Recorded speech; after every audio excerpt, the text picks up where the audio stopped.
പുതിയ ഭാരവാഹികളുടെ സ്ഥാനാരോഹണ ചടങ്ങ് ഞായറാഴ്ച മനുശ്ശേരിയിൽ വെച്ച് നടക്കും. മനുശ്ശേരി CRR ഹാളിൽ വെച്ച് നടക്കുന്ന ചടങ്ങ് ഹൈക്കോടതി deputy solicitor general advocate OM ശാലീന ഉദ്ഘാടനം ചെയ്യുമെന്ന് ഭാരവാഹികൾ വാർത്താ സമ്മേളനത്തിൽ അറിയിച്ചു. ഒറ്റപ്പാലത്ത് 2007 ഇന്നർവീൽ ക്ലബിന്റെ പ്രവർത്തനങ്ങൾ ആരംഭിച്ചത്. 50 അംഗങ്ങളുള്ള സന്നദ്ധ സംഘടനയാണ് ഈ കൂട്ടായ്മ. സ്ത്രീകളുടെയും കുട്ടികളുടെയും ഉന്നമനത്തിന് ഊന്നൽ നൽകിയാണ് പ്രവർത്തിക്കുന്നത്. വിദ്യാഭ്യാസ സ്ഥാപനങ്ങൾ, വൃദ്ധസദനങ്ങൾ, പെയിൻ ആൻഡ് പാലിയേറ്റീവ് കെയർ സംഘടനകൾ തുടങ്ങിയ മേഖലകളിൽ സമഗ്രമായ സംഭാവനയാണ് നൽകി വരുന്നത്. സ്കൂളുകളും കോളേജുകളും കേന്ദ്രീകരിച്ച് ലഹരി വിരുദ്ധ ബോധവൽക്കരണം, വൃക്ഷത്തൈകൾ വെച്ചുപിടിപ്പിക്കൽ, വനിതകളുടെയും സ്ത്രീകളുടെയും ഉന്നമനം ലക്ഷ്യമാക്കിയുള്ള പരിപാടികൾ എന്നിവയാണ് ക്ലബിന്റെ ഈ വർഷത്തെ ലക്ഷ്യമെന്നും ഭാരവാഹികൾ വിശദീകരിച്ചു.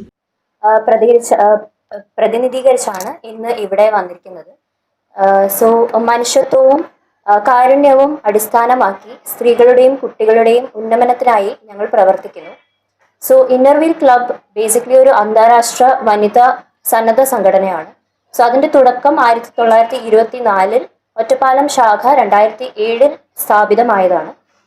ഇന്ന് ഞങ്ങൾ പ്രധാനമായി പ്രവർത്തിക്കുന്ന 3 മേഖലകളാണ് പറയുന്നത്. അതിൽ ഒന്ന് ലഹരി വിരുദ്ധ ബോധവത്കരണം, സ്ത്രീകൾക്കും അതുപോലെ തന്നെ സ്കൂളുകളിലും നമ്മുടെ കോളേജുകളിലും ബോധവത്കരണം ക്യാമ്പുകൾ കണ്ടക്ട് ചെയ്യുക, അതുപോലെ തന്നെ രക്ഷിതാക്കളുമായിട്ടുള്ള ചർച്ചകൾ ചെയ്യുക, അതുപോലെ തന്നെ ലഹരി അല്ലെങ്കിൽ അതിന്റെ അഡിക്ഷൻ ബേസ് ചെയ്തിട്ട് പിന്തുണയും മാർഗനിർദ്ദേശവും നൽകുക.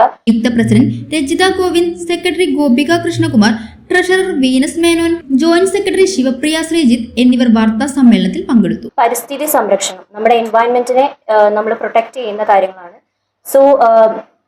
വൃക്ഷത്തൈകൾ നമ്മൾ നട്ടുപിടിപ്പിക്കുക, അതുപോലെ തന്നെ പ്ലാസ്റ്റിക് ഉപയോഗം കുറയ്ക്കൽ, മാലിന്യങ്ങൾ ശരിയായി കൈകാര്യം ചെയ്യുന്നതിന് പൊതുജനങ്ങളെ ബോധവത്കരിക്കുക. ഇതാണ് നമ്മുടെ രണ്ടാമത്തെ agenda. And the third one is basically സ്ത്രീകളുടെയും കുട്ടികളുടെയും ക്ഷേമം. അതാണ് മെയിനായിട്ട് നമ്മൾ നോക്കുന്നത്. ആരോഗ്യ ബോധവത്കരണ പരിപാടികൾ, കുട്ടികൾക്ക് വിദ്യാഭ്യാസ പിന്തുണയും സുരക്ഷിതത്വവും ഒരുക്കുക. പിന്നെ അതുപോലെ തന്നെ